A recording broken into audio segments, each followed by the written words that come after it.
Hi, this is Henry Winkler. Hi, this is David K. Harbour. Hey, Debbie Gibson here. Hi, this is Chaz Palminteri, and you're listening to Marta on the Move. You better listen. I'm your host, Marta Mazzoni. Join us as we connect culturally through lifestyle, travel, and entertainment. Hi, guys, and welcome back to the show. I am pretty jazzed today for various number of reasons. Number one, I am bringing on a guest to the show. I haven't had a guest on the show. It's been like a year and a half. I think Byron Nash might have been the last guest that I had on the show, and then you know, stuff got weird with Neen and my sister and COVID and everything, and I just didn't have the capacity to talk to anybody else besides ranting at you guys alone. But today I am bringing on guest Justin Borak, and we'll hear about him a little bit later in the show. I'm pretty excited about it. This episode is all about my experience with improv comedy and how I believe it helps bridge a gap with playfulness and creativity and connection. It's kind of like an avenue to all three of those things. And Justin and I are going to talk more about that. We're going to talk about what to expect walking into your first improv class, which I think is really important. You know, if it's something you are thinking about wanting to do and you don't know what happens in a first class, we walk you through what happens so that you know, you can feel confident walking in there and not so scared, because it's scary to try something new. I get it. But we talk about that. We talk about how it promotes connection, community, and communication. And I talk all about that in a minute. But before we get to that, I'm also jazzed that I am leaving for a month. I have my 3 yoga sailing retreats coming up. I leave on the 14th. I think that's actually might be right around when this episode comes out, June 14th. And I'm leaving for the month. My first sailing retreat is in Greece. My second one is Sicily. And then my third one is in Sicily. And I'm so excited and nervous. I'm very nervous.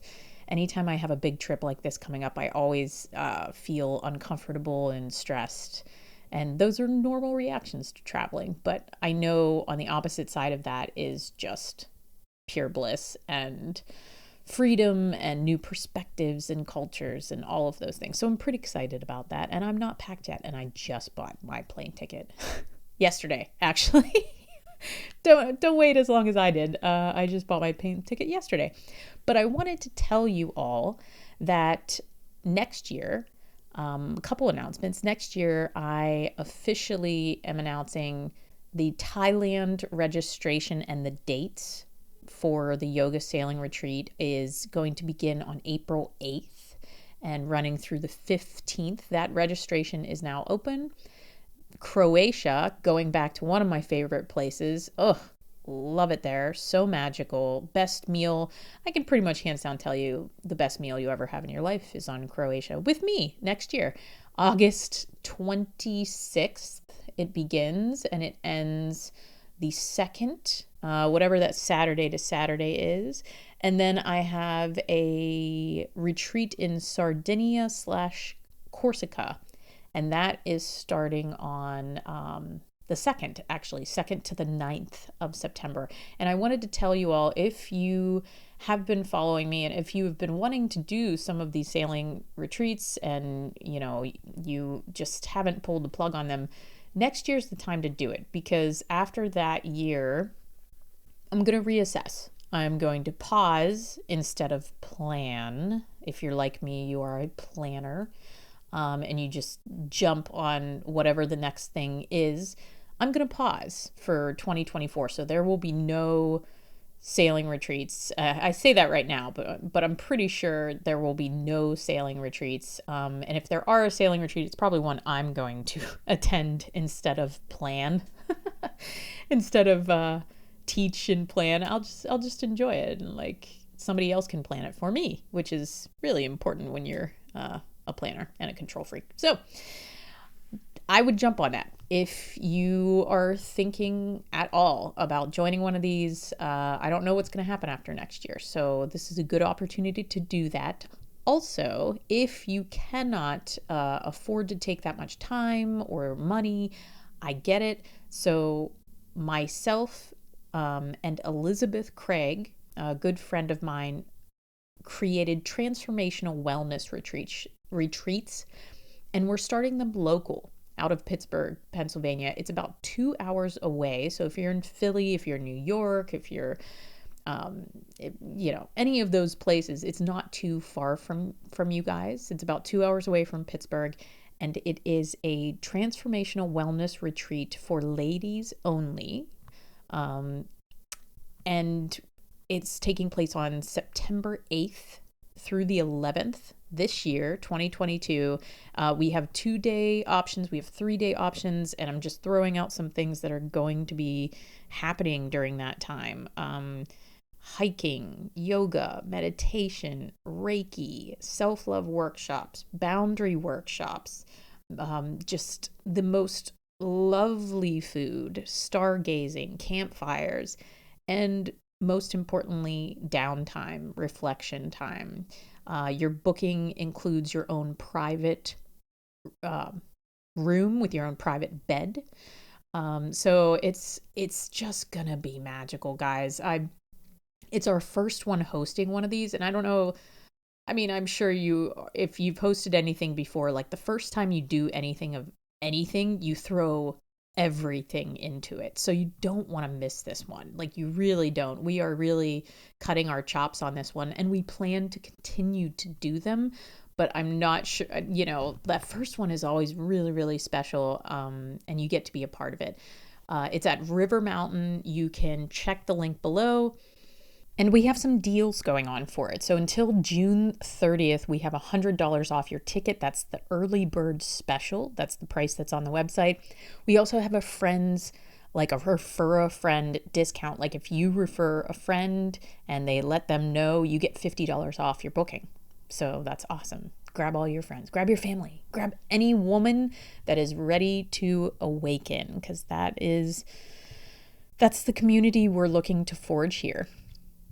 Also, this episode is sponsored by Steel City Improv Theater. Steel City Improv Theater is located in Pittsburgh's Shadyside neighborhood. They invite folks from all walks of life to enjoy long-form improv comedy. They provide improv classes from levels 1 through 5 and have shows on Fridays and Saturdays at 8 and 9:30 p.m. Check them out at steelcityimprov.com and on Instagram and Facebook at Steel City Improv Theater. Steel City Improv Theater. Listen, commit, play. This episode is sponsored by them because I asked them to sponsor this episode. I asked if they wanted to because I'm taking classes at Steel City Improv, and so is my husband. And I talked about that in the episode 158, 2 episodes ago, basically chatting about how, improv comedy is a great way, or classes are a great way to face your fear and sit with discomfort to find some joy. We talked all about facing your fears and sitting with discomfort. But today, talking about how it can bring more playfulness and connection and communication into your life.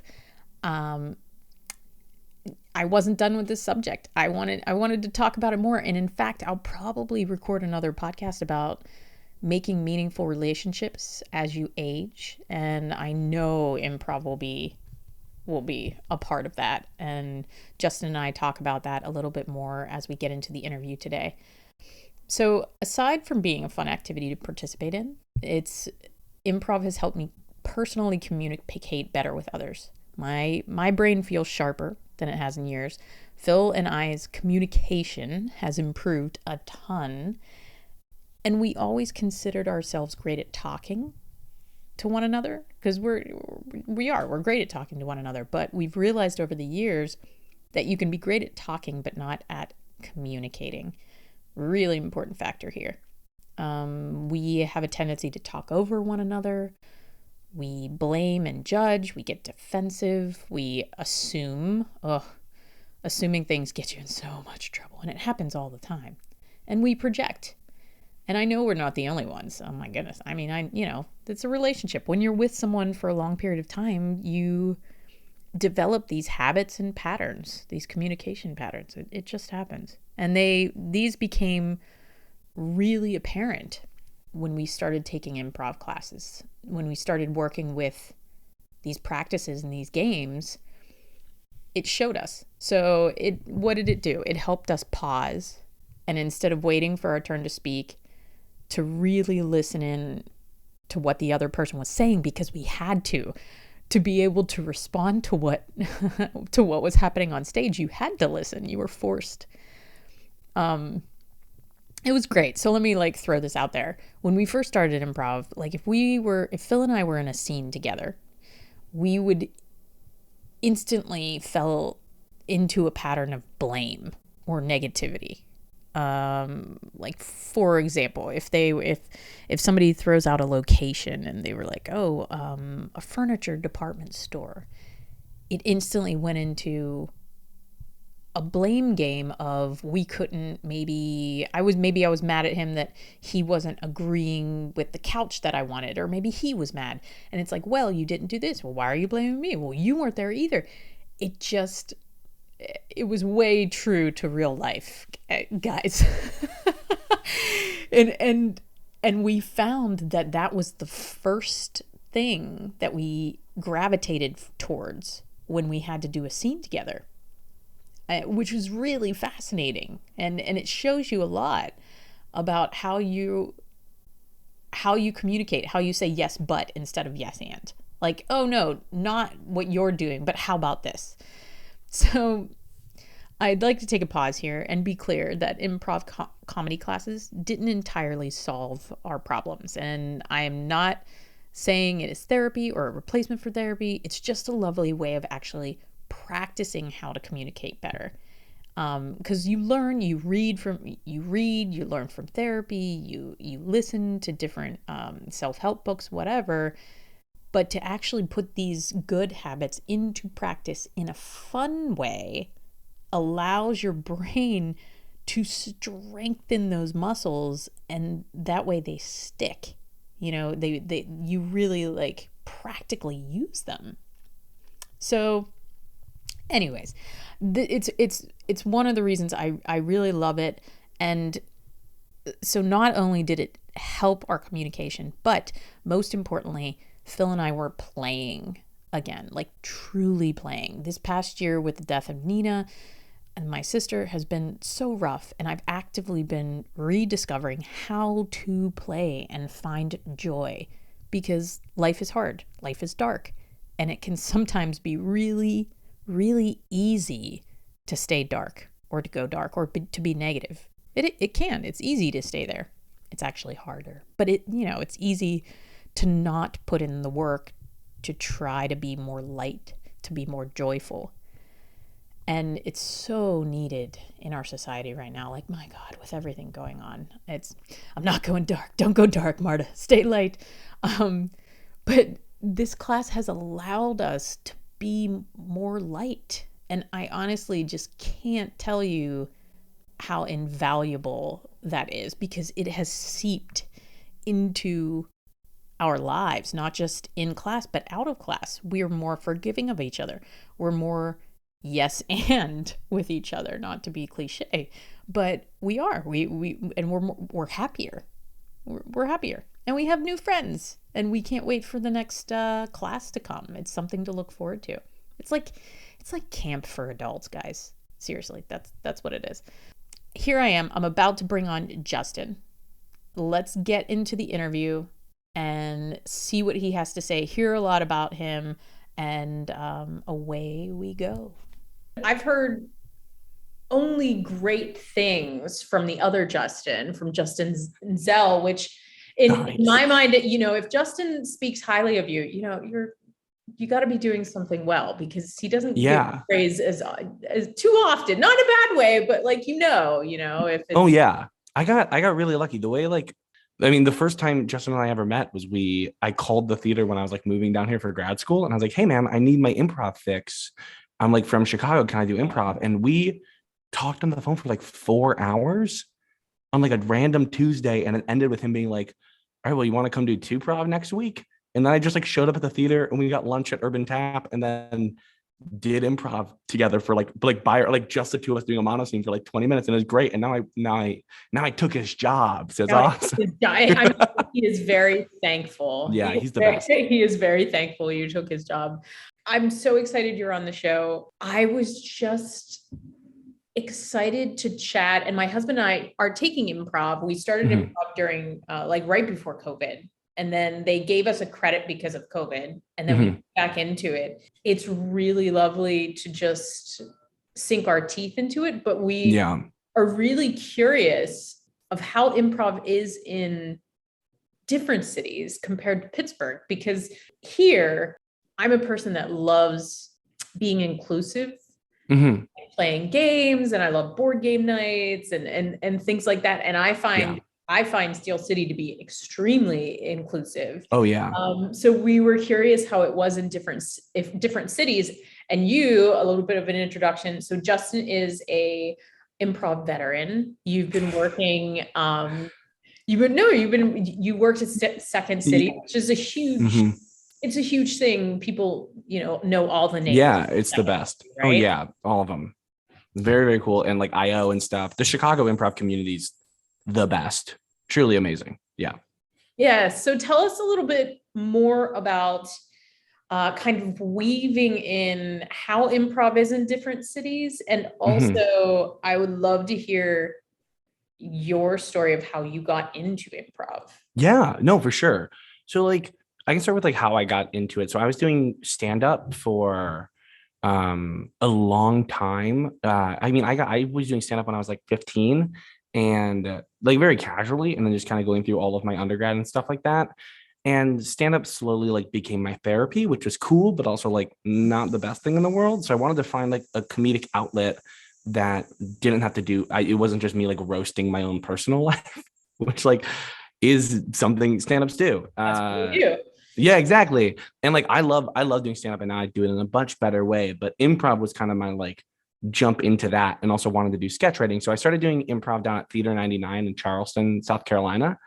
And then through there did some sketches, and then wrote some sketches, and then moved to Chicago and just like kind of jumped into the comedy community there, and like jumped in like feet first. Started working at IO and Second City and The Annoyance and all those theaters. And I really quickly learned the differences in the improv community from like a technical comedy standpoint. Is like Chicago is very like environment relationship based. So like when you do scenes in Chicago, I was told all the time, like, it's not about being funny. It's not about being funny. It's about creating relationships on stage that are interesting and that you care about. And Same then at Steel City. Same at Steel City. Okay. no, exactly. There's a super like there's a very much Chicago. Steel City is kind of a good mix because New York, they do the same thing. Everyone really focuses on like good relationship. But like New York, there's a really big focus on game and like finding like what's the funny joke and like hitting it really, really hard. Like UCB hit that really hard when they were in New York and stuff. So the technical standpoint of improv is very different everywhere. But then like the cool thing about every improv community is that it is like, because it's such a trust needed like gig, and it's such like a trust needed like medium for art, it really forces you to become like best buds and like really care about the people around you, which is so nice. So that's the nice thing that you kind of find everywhere, is that like whenever you're doing improv somewhere, the community is just really thick and rich, and there's not a lot of like bad stuff going on because everyone's like, I have to fully trust you to be able to do this crazy thing in front of an audience. So it's funny you say that off the bat, because that's how I feel as well. And I went back and forth with this episode. It was going to be, how to create more meaningful friendships, as you age. But I actually think I'm going to do that episode next, because it's just like a focus on that. Yeah. And then I turned this episode as like, improv classes, an outlet to be more creative, more playful, and to enhance your communication.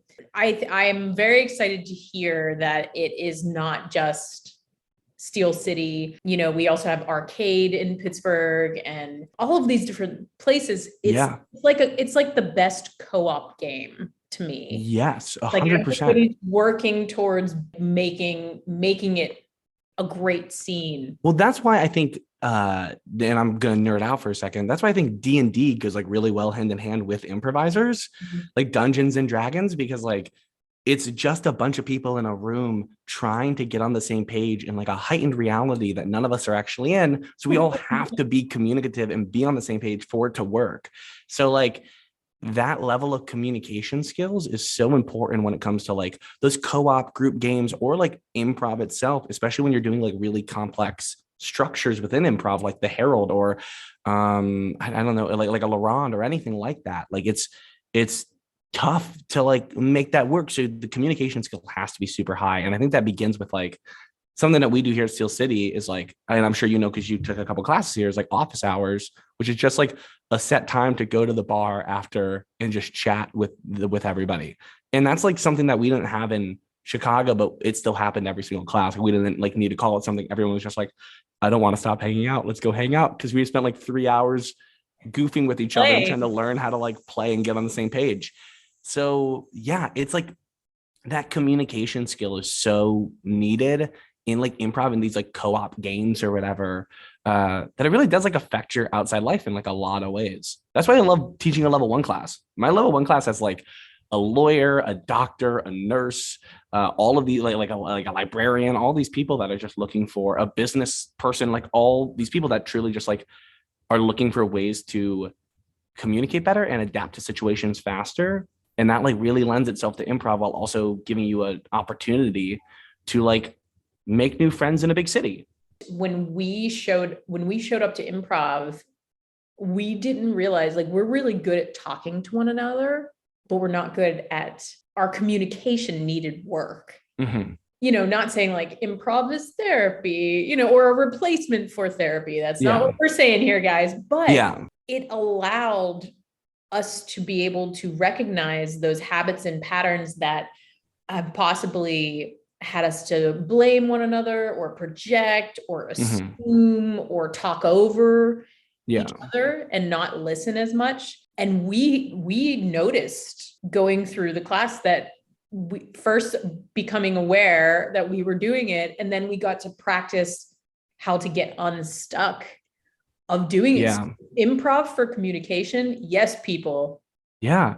I don't care who you're in a relationship with, especially yourself, but like a family member, a friend, a colleague, a partner, anything. It really bolsters your communication skills, because the biggest thing, especially again, like I talk a lot about Herald because Chicago, the long form style of improv is like the Herald, which is the set thing where it's like all the scenes are set in a specific place and you go through and it's made to like make callbacks to past scenes. And it's like set up to make this big overarching story. And it's really complicated and confusing. And it takes a long time for like people to like really get good at it. And I love doing a Herald. It's like my favorite thing in the world.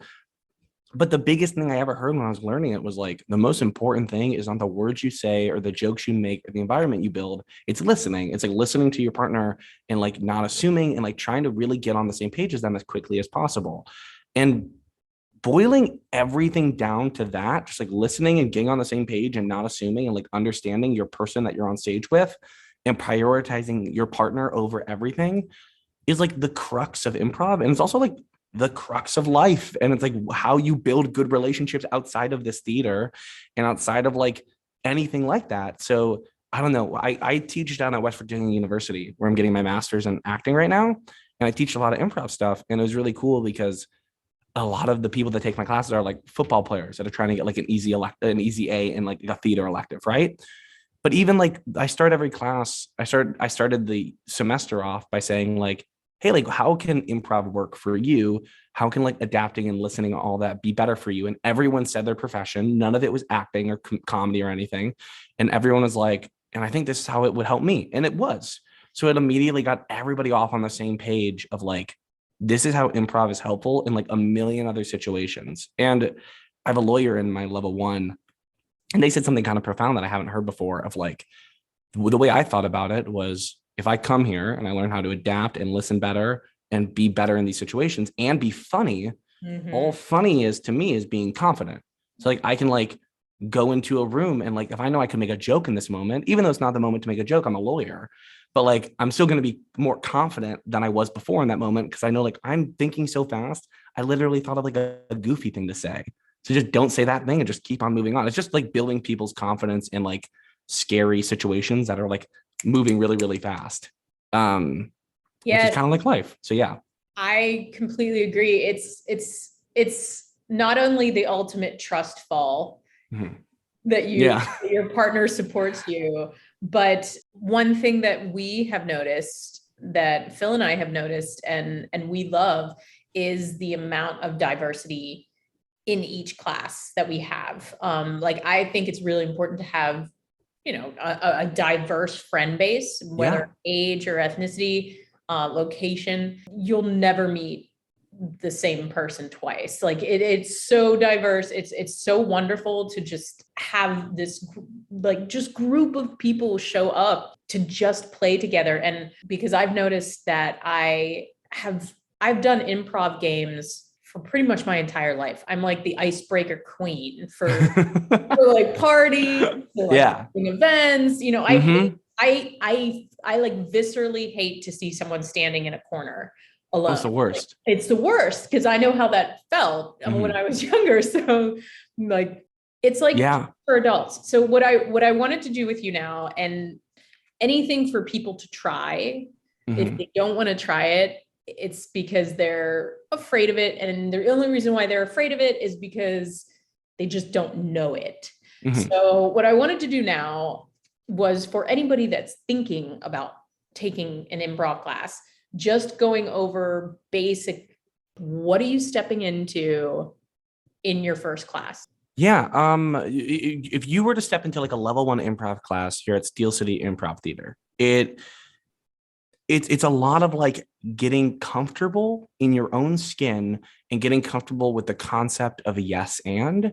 If you've never heard yes and before, it's like the phrase in improv, which is like truly any scene in any film, most conversations that end positively, anything ends with yes and, with someone giving me a statement and me agreeing or accepting it, not even agreeing with it, because sometimes you can yes and it can be a no, but it's accepting that statement and then adding on to it. So if someone were to say, hey, let's like go get some coffee, I'll be like, yeah, of course, dude, I would love to. Can I give you a ride? Immediately adding something afterwards. And it's just getting comfortable with like looking at a new person, accepting whatever they're going to say, which can be truly anything under the sun, accepting that and then adding to it. So continuing the story. It's kind of like that one word story is like the game where everyone says one word and it goes around the circle and you make a story. That's like the most boiled down version of that. It's at your first like level 1, day 1, week 1 of classes. It's going to be a lot of like, what is yes and how does that relate to like your life personally, and who are you and how can we get you comfortable enough in your skin where you can stand next to a stranger, accept whatever they're going to tell you, and then look to another stranger and give them something new. That's about it. Like I spend a lot of my level 1 class. We do stretch and share at the top of even like level 2, level 3, level 4. We do stretch and share. So everyone's like automatically talking about their days and letting them know about themselves and stuff like that, which like immediately, I mean, our first level 1 class, I'm pretty sure like 80% of our class went up to Urban Tap, which was the bar upstairs. And we brought like 14 people up there and all like grabbed a drink and hung out and talked for like an hour or two after. Some people went to the Saturday night show after class. People were together who just met at 3 all the way till like 11:30 at night, because a lot of people there, one, want to make new friends and are there to find community. But also it's hard like to not be friends with someone if you are all willing to accept something and add on. That's like the basic thing for friendship. So a lot of that. Yeah. The yes and was, I never thought I would get it. And that brings it back to the whole communication and how it's great for communication. I never thought I would get it because I found myself, yes, but. And how many times in our life do we say yes, but? If someone comes to us, it's like, oh, hey, we got to go, I don't know, pick up dirt for the plants. It's like, yes, but really should do this first. Instead of flipping the narrative and making it more positive. And you are basically saying, okay, I accept what you said, am adding on, like you said, to what statement is. And it's really, it's hard. Yeah, it's a lot of different. It's also like like on your first day, we would play a game called like yes and let's, which is we all stand in a circle and someone says a let's statement, like let's go to the movies. And I would literally have the student next to them look at them in the eye and say yes. And then they would turn and go, and let's eat some popcorn. Then that person would say yes. And let's see the Avengers. Yes. And it would keep going just to get the most basic concept of yes and. But you're right. In like the real, when I boil it down, yes and to me is like accepting and adding. So it's tough for some people to get out of the idea of just like yes and, like if you want a yes and you have to say those exact words. But to me, it's like a lot of it is like picking up the vibe of the room and adapting to the situation that you're in. Because when you're playing in improv games, like someone could sweep the scene and move on to a new scene and you're like set and it's a whole new world and you have to figure it out together where you're at. A really famous improviser, Sharna Halpern, she created the Harold and IO. There's a lot of drama around that, but whatever. But she does say a really good story in her book, The Truth in Comedy, where she's like playing this character where she's like this girl in a cage and she's very obviously struggling and she's very obviously like hurting and malnourished and she's like really broken down. And she looks to someone standing up next to her and goes, please, can I have some water? I need some water. And the person next to her says no. And like in that moment, she was like, the cool thing was like, that was still a yes and, because the scene partner was picking up on the vibe, getting the character that Sharna was building as this like person in this cage. And even though he didn't know what their relationship was and what was happening yet, he knew that the power dynamic she was building was accepting this. The correct answer to that by his character is no.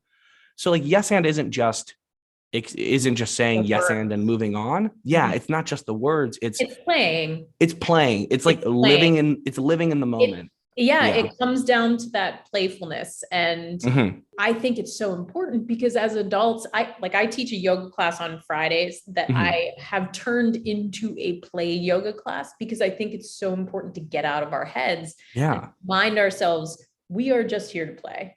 Yeah. Like essentially, here to play with one another. Yes. Amen. Oh my gosh. Right? Absolutely. Yeah. Exactly. That's why we're here, guys. Let's lighten up a little bit because the world is heavier as it is. Amen. Oh my gosh. Yeah. It's like, there's nothing better than like, especially in like 2022, when there's so much stuff going on all the time, there's nothing better than like stepping into this theater and knowing like for like 40 minutes, I'm going to get up on stage with like, and here's the thing, I'm brand new to the scene. Like over my first year of school at WVU, I was coming in as a guest player, and Justin and Casey were super nice enough to have me. But like now I'm living here and I'm spending every day in this theater and I love it so much. But I'm still like not one of like the people like our regular players, like Michael Andrick and Ryan Nuzzo and Riley and Haley and all these wonderful, dope people who've played for years here. And like Eric, these awesome people are like bringing me in with open arms and are so excited every time we get to play together. I get to have conversations with them all the time. Like, dude, let's do a set so soon. And it makes me so happy because like on days where like the world sucks, I can like I can step into this really safe space. And like also Steel City Improv is so like education and community like centered that like I've never stepped in here and been like, oh, I'm nervous about a set. I've only stepped in here and been like, God, this is going to be so good today, where I just get to like step away from everything and just have fun with goofballs on stage for like 40 minutes. That's like my dream. And I get to do it this summer every week. And like when I leave, I know like when I end my like term as the summer artistic director here at the end of the summer, I already know that I'm going to be back here every like couple of weeks, and I might even still be teaching classes, and they're going to have me play in shows. And that's so just like fun. Yeah, it's just like the community that's centered around this program, especially this theater, but just like this art form in general, is like community that doesn't die. It's like I knew like accepting this position this summer was me not just like accepting a job, but it's like for the next 2 years at least while I'm in West Virginia, I'm like an hour and a half away from a community that I'm going to love, I'm sure. So I don't know. It really is just like a super community-based exercise. And as long as it teaches you how to yes and it's other than just making you a really funny comedian, it makes you better in life because you're more willing to accept things and figure out how to add on to them in your real life, which is like, you're right. There's so many times where I want to yes, but, or even no, but in real life.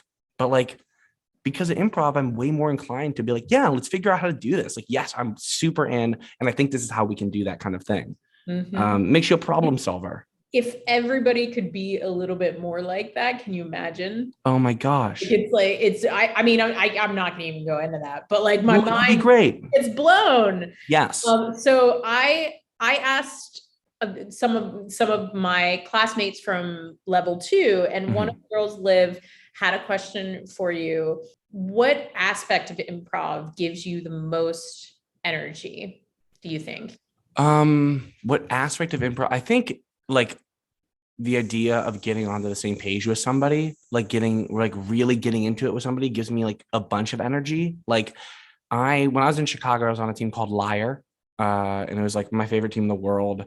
I still am best friends with a lot of those people. I still like record a podcast once a week with one of them. And we ran a show called Everything is Fine. And after a couple meetings, I'm running Everything is Fine Pittsburgh here at Steel City. So like every month we're doing like my team's old show here. They're still doing it in Chicago. We're doing like an extension of it. Oh, very cool. It makes me so happy because I get to keep that going. But I remember doing sets with them, and like we would be on stage and we would be figuring out where we're at and we were trying to get on the same page. And there was a moment in both of our eyes when we realized who we are, where we are, and what we are to each other. And it was just like, oh, we know all the answers. Now we can just goof and we just get to like have fun. And like that light in my eye that you just saw was like the light that all my friends would have. And then like when we would find it and we would have a blast, like all of my friends would start entering because now they like understand what's going on. And then there's like 8 of us on the page, just like so joyously piling on, knowing that like when there's 8 people on the stage and you're just piling on, the scene's probably going to end in a minute. So it's like, all right, let's just slam this one home. And then just like this beautiful moment where we all know what's happening and we're all just like really having a good time together. And then just like sweeping it and moving on to the next thing and know another one of those is coming. That's what gives me the energy. It's just like having those moments with best friends. Oh, so good.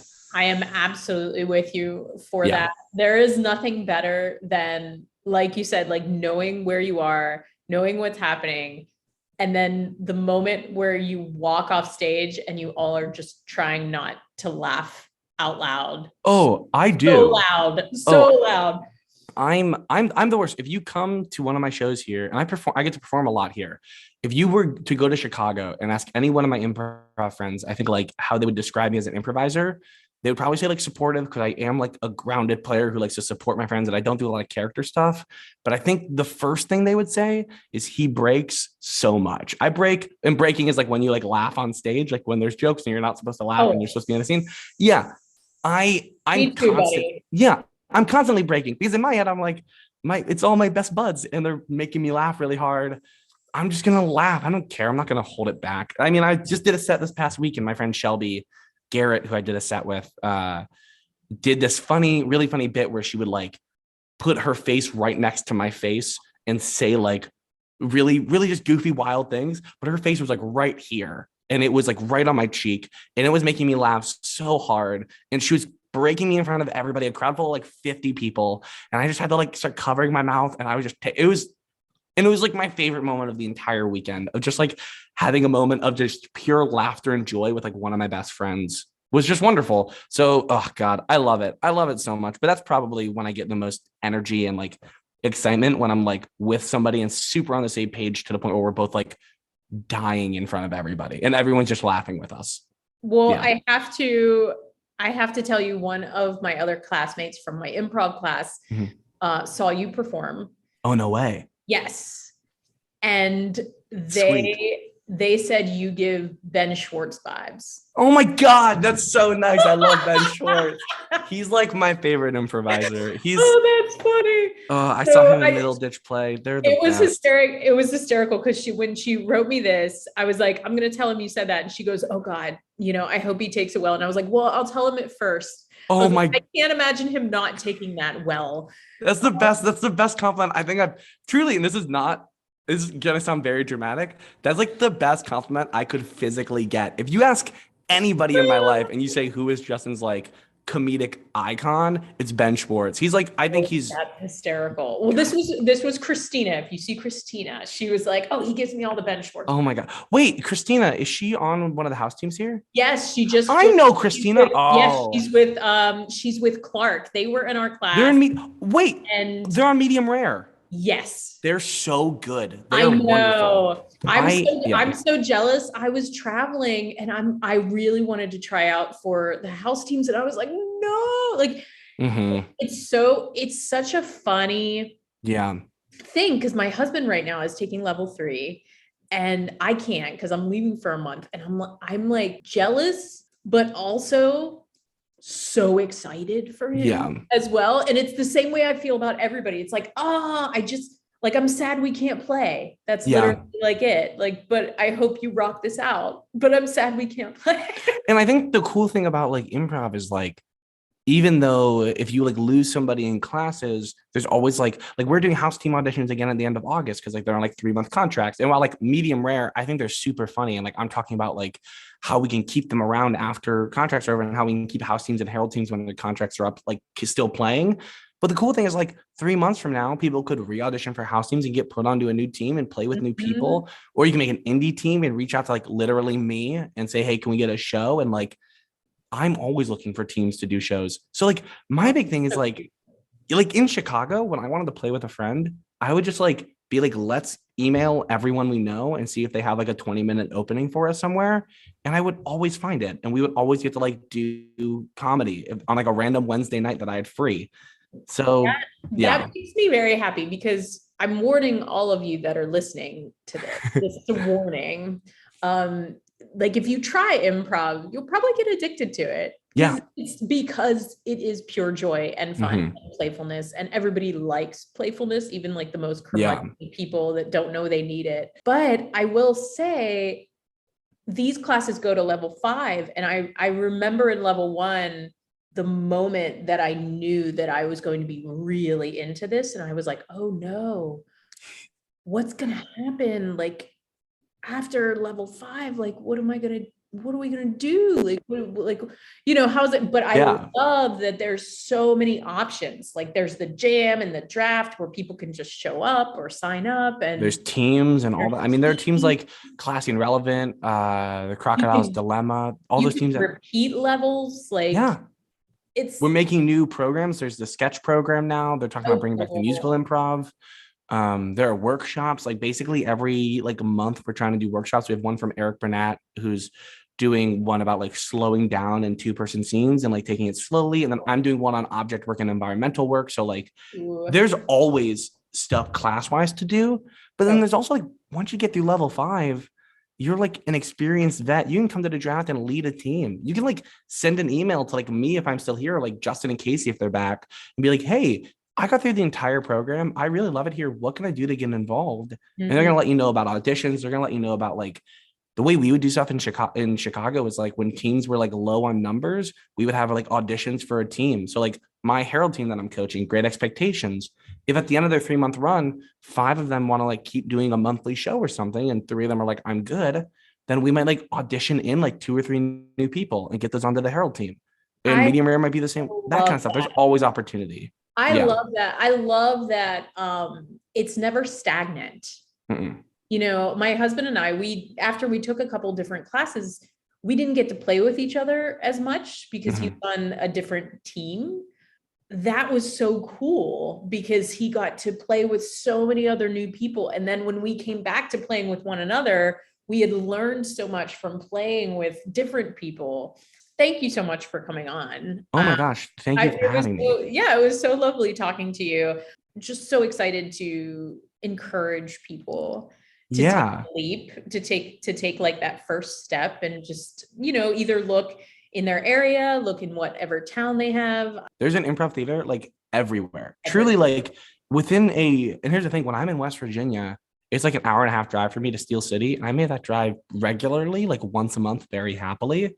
Like most places in Charleston, South Carolina, there's improv. In all over Austin, Texas, they are improvs all over. And almost every time someone who runs a small improv theater, someone who did improv in New York, Chicago, or LA for like 10 to 15 years, like Justin and Casey, and they were like, all right, I want to go bring this somewhere else and do my own thing. And that's Mhm. exactly what happened. So Yeah. if you're in the Pittsburgh area, please, like, we have sample classes and workshop classes, steelcityimprov.com. Like, and then also just come to a show all Come summer. to a show. Seriously, Yes. yes. I've been telling everybody this. I am like contractually obligated to be at every single show all summer. So I will be like, that's my job. It's like, as the artistic director, I'm watching shows and I'm giving producers like notes on like what I think can like look better and look different in these shows and make them Very like, cool. yeah, it's so much fun for me. But like, I'm at every single show. So like my students come, they know I'm there. People that like see me on social media know that I'm here. Come to the goofy guy who's standing near the tech booth and say hello. And I happily will chat with you and get you involved however I can. But yeah, Fridays and Saturdays we have shows 8:00 and 9:30. It's just like, it's super fun. And like being someone who's worked at so many improv theaters, Steel City Improv Theater is like truly such a community and education based place. It's like I never felt more comfortable on a stage, like so quickly. Yes. It was just, it's wild. Very Yeah. comforting. It really Yeah. is. Go check out Steel City Improv at steelcityimprov.com and go to one of Justin's shows. Yeah. I'm gonna be there every day. Every day. Every evening. Yeah. And I think and like truly, if you want to play, there are jams almost every single weekend. Like whenever there's a house team show, the house team afterwards does a jam. Animal Facts, which is our Steel City Improv musical improv team, they do jams after, and we have the draft. There's like so many opportunities for people to like try it out for themselves or take a sample class for free and like just try it. To mention those, the sample classes were how I got into improv. I took a sample. Oh, really? Yes. And my friend Adam was like, come with me to this sample class. And I was like, okay. Yeah. I think the next one, I should have it right here. I think the next one is like in like the next like month or two, but it's really? yeah, it's sometime in June or July. It's right on the Steel City Improv Theater or steelcityimprov.com. It's July 9th is our at 1 p.m. Literally, it's free. You July just sign up on our 9th at 1 website. p.m. I'm gonna try and force my brother to go. Yes, do it. It's gonna be super fun. I'm hoping like I'll in. either teach it or at least watch because I want to be there just to check it out. But it's a really good way to just like figure out how it feels and see what it's like. That's a wrap for my episode with Justin Borak. Justin, thanks for coming on the show. Thanks so much for tuning in. Once again, go check out steelcityimprov.com. Check out a show, join a class. It is going to be the most fun you've had in quite a while. I'll catch you guys later, probably when I get home from my trips. Check me out or follow along at martaonthemove.com, Twitter at ICan'tFindMarta, or shoot me an email. Love to hear what you would like to hear next. Keep it moving, everybody.